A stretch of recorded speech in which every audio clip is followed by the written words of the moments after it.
Hello বন্ধুরা, দেখো আজকে সন্ধ্যাবেলা চা খেয়ে চলে এসেছি রান্নাঘরে। কারণ আজকে বরের আবদারে রাতে হাঁসের ডিম রান্না করতে হবে, তাই আমি ডিমগুলো সেদ্ধ বসিয়ে দিলাম। দুপুরে দেখো এই মাছ রান্না করা হয়েছিল, যেটা কিনা আমার বরমশার একদম ভালো লাগেনি। এদিকে ঘরে এসে দেখি আমার ছেলে পুরো ঘরে আঙুর ছিটিয়ে রেখে দিয়েছে। একটু পরে ওর বাবা এলো নিচের জন্য শপিং করে। কি বাবা কি নিবা? তারপর আমার শ্বশুরমশাই সন্ধ্যাবেলা টিফিন নিয়ে এলো, আমি বেড়ে সবাইকে দিয়ে দিলাম। এর মধ্যে ছিল লিট্টি, চপ আর চাট, আমিও খেয়ে নিলাম। চলো এবার যাই রান্নাঘরে।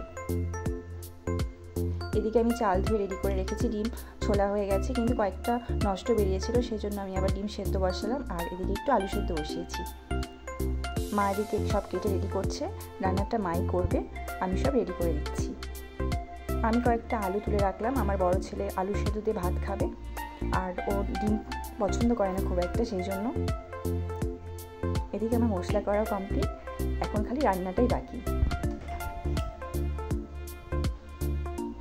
এদিকে দেখো টেস্টি টেস্টি ডিমের ঝোল রেডি আমার শাশুড়ি মায়ের হাতের। দিনের খাবারটা বরমশাই পছন্দ না হলেও রাতের খাবারটা কিন্তু খুব পছন্দ হয়েছে ওর।